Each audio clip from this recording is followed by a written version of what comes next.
So we'll talk about that. Give you a little hint. Okay. Let's talk about Chicago violence. Chicago violence and accountability Mondays. You know, no matter what you do, no matter what kind of initiatives you try to institute that attempt to get around the main focus or what should be done to address Chicago violence, it is not going to stop. Do you hear me? Chicago violence is what it is. And so we ask the question, what if anything should be done? What worked, what didn't work when we're talking about addressing Chicago violence? Well, let's dive into it. First of all, I'm going to say something that's controversial. No surprise here. But Superintendent Gary McCarthy, I kind of miss the guy. I kind of miss the guy. Why can I say I miss him? I can sit here and say that I miss him because I remember when he became superintendent. Sure, out-of-towner, not too many people wanted him. They accepted him because Rahm Emanuel chose him. But let's make no mistake about his police career.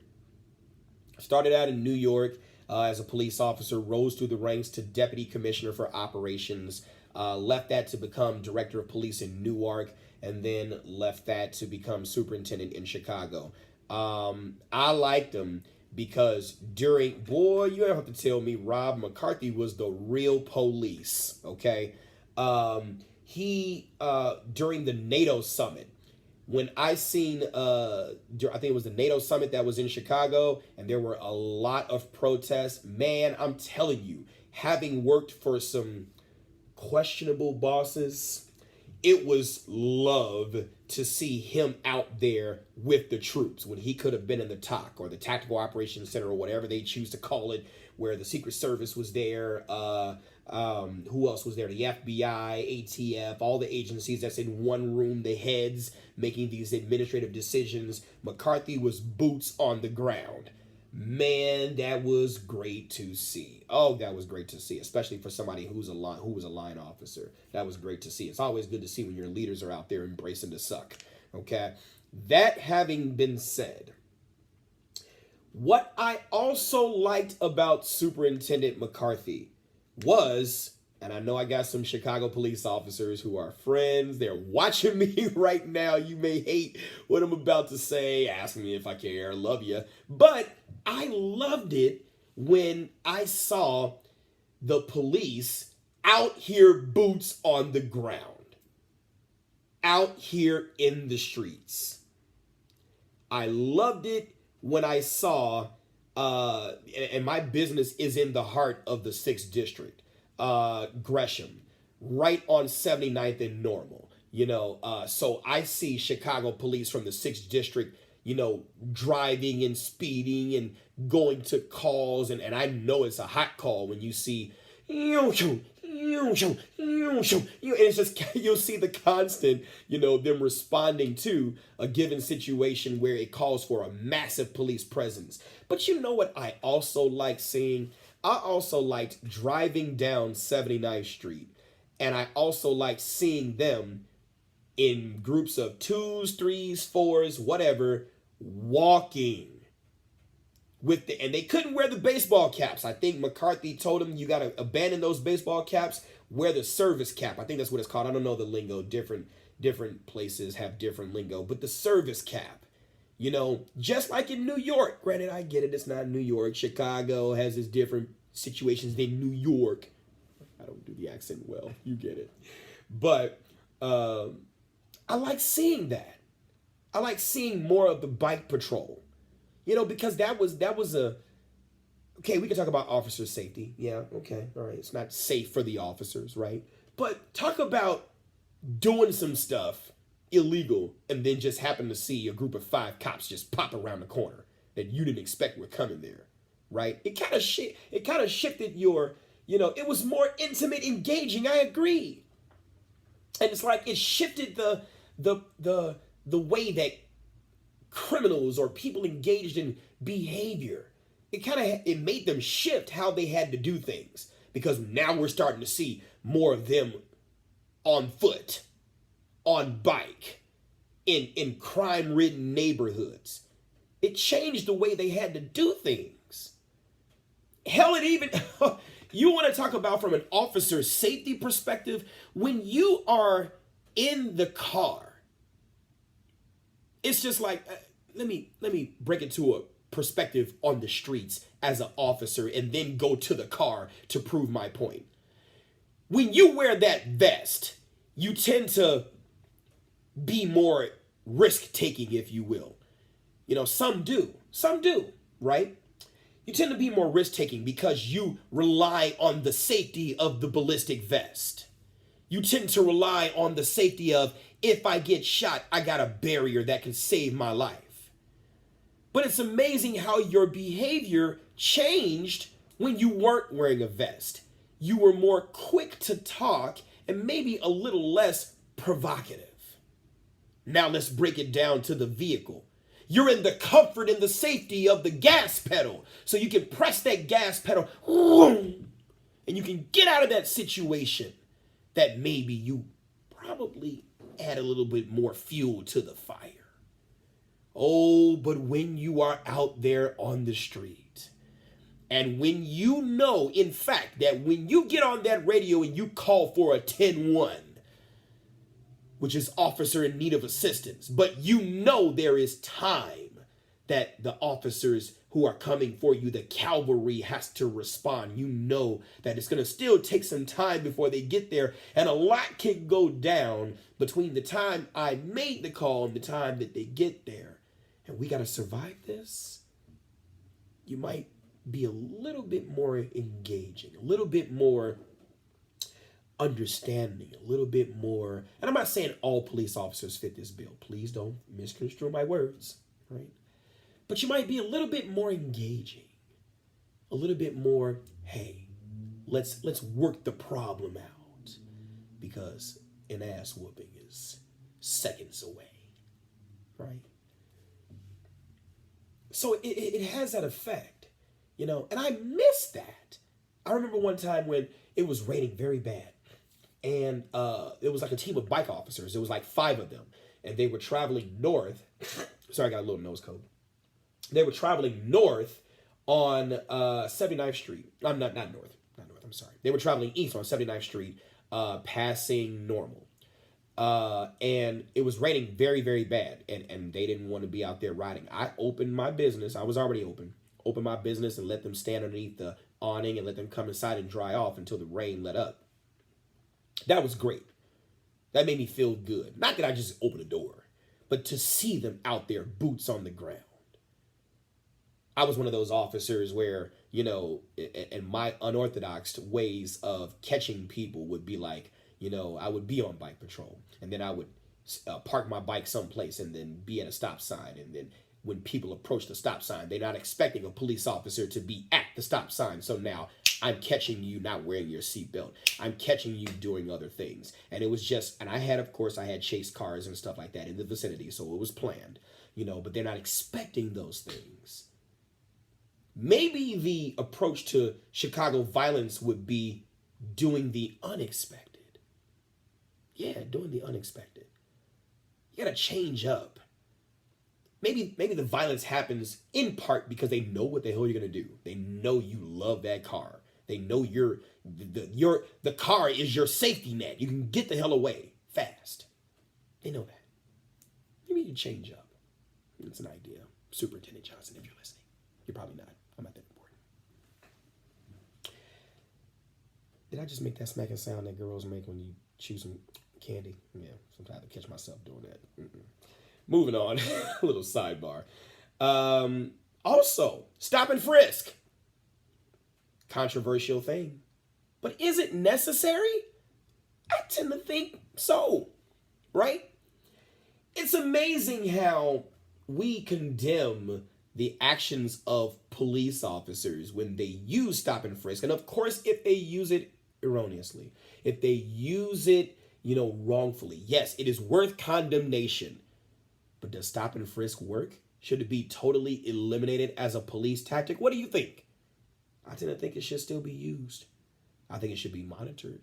but I think it should be used. Well, Mike, no, stop. We shouldn't use stop and frisk. Mike, it has been shown by the ACLU. It has been shown by certain agencies that are overwatchers of police agencies that they use it indiscriminately towards black and brown folks. Well, as a black folk, as said black folk who is born and raised black, living in the black community, do we not have violence in our community?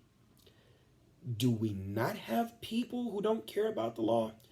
Do we not have people who look like me, who have no problem harming people, who has no problem killing people? Next time you become accosted, or next time somebody approaches you with a gun, or next time somebody approaches you and implies that they have a gun to take your stuff, remind them, brother, sister, I'm black. Why are you trying to harm me, black brother? Why are you trying to harm me, black sister? See what that does. See what that does. See if the call to brotherhood or sisterhood ship, whatever you want to call it, see if that changes them. Sean Amir Stone says, Mike Brown, I can't believe you like the stop and frisk. Sean, I'm going to tell you, I've been a proponent of it. Why? Because I've used it and I know it works.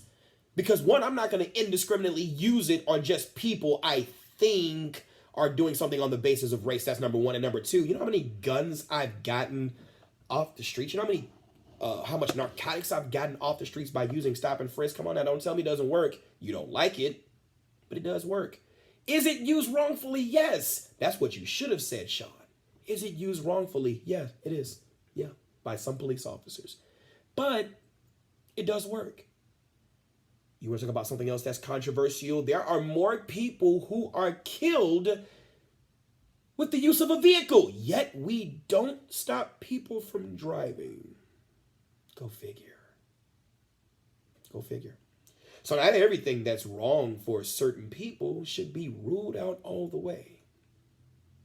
Because unlike stop and frisk, according to some people, arguably, we don't need stop and frisk, but we need the vehicle. So we're not going to ban the vehicle, even though the vehicle kills people way more than guns. Well, do we need stop and frisk?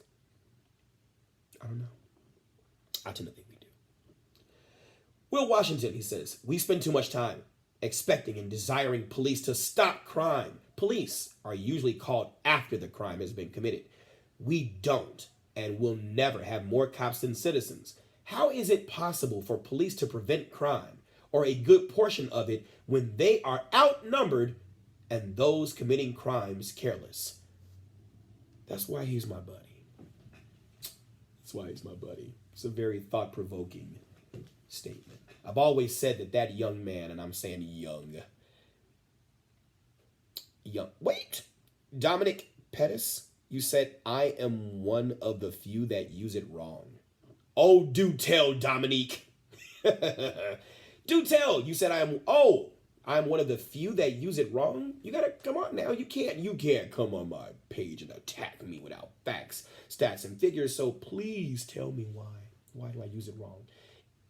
Is it that you are possibly one of the ones that was the victim of it and maybe you got caught? I don't know. I'm not sitting here saying that there are certain police officers who don't do the wrong thing. Yeah, we got police officers who do the wrong thing. Come on, stop it. Stop it, stop it, stop it. That's not what I'm saying. That's not what I'm saying. Oh, you corrected it. Dominique, you come on now. I was getting ready to go there. Speaking of going there, we are at that time for the commercial break. We're going to go ahead and take a commercial break, and we'll be back with On the Mic with Mike to talk just a little bit more about Chicago violence. And then we're going to go on ahead and get out of Chicago and go right on into Florida and talk about Scott Peterson and the situation with the active shooting in Parkland, Florida. Don't go anywhere. We'll be right back. Hey, y'all. Yeah, I am one of the few that use it correctly. I don't use it wrong. I mean, come on now. When most of the places that I've worked, the people who were there were black, so it wasn't on the basis of race, not stating that a person who, and I hate when people say this. Some people say that you can't be black and be racist. That's not true. That's not true. You got some black police officers who are horrible at the job. Oh my God, horrible. I used to supervise some of them. Just horrible. I can't believe it. So yeah. What's going on, Jess? Every time I see you, call me South Suburban Cop. All right, we're back with On the Mic with Mike. We're going to talk a little bit more about Chicago violence and accountability Mondays. Is that going to work? Newly elected Mayor Lori Lightfoot has instituted Accountability Mondays, where she is beginning to call to the carpet, for the lack of a better term, calling to the carpet police commanders and their attempts to solve crimes in the district. I thought that was called CompStat. I guess we could call it Accountability Mondays. Why not Thoughtful Tuesdays? What about Work It Out Wednesdays? What about, hey, that should be different Thursdays? What about Fuck It Fridays? Yes, I said it. I'm sorry, don't get mad. What about that? I don't know. We can give it all kind of cute names and stuff like that. That being said, CompStat is important for people to understand what CompStat is. That's when you have the police chief and the commanders all get into a room and they begin to talk about crime statistics and how we can, patterns in crime and shifting resources and stuff like that. Meetings like that are very important. But is the purpose of Accountability Mondays to just blame the police? Because you can't sit here and state that the police are 100% responsible for the rise in crime. We looked at the Memorial Day weekend, and we looked at the heavy shift or the increase, if you will, of we'll talk about that, Sean. We'll look at the increase of the police presence. And even that, I don't care how you dress it, how wonderful you get in front of a camera and you have your shiny white shirt with your wonderful stars and your wonderful awards surrounded by wonderful people who are stating we're going to go ahead and attack this crime problem. Look, I'm sorry. You're just dressing or putting a Band-Aid over an arterial bleed. You're putting a Band-Aid over an arterial bleed. No wonder Memorial Day weekend was horrible. It's something. It's something else when you look at that. No wonder it was horrible. I think, 50-something people shot, 8 of them fatally, maybe even more. Yeah, I live in a city that's violent.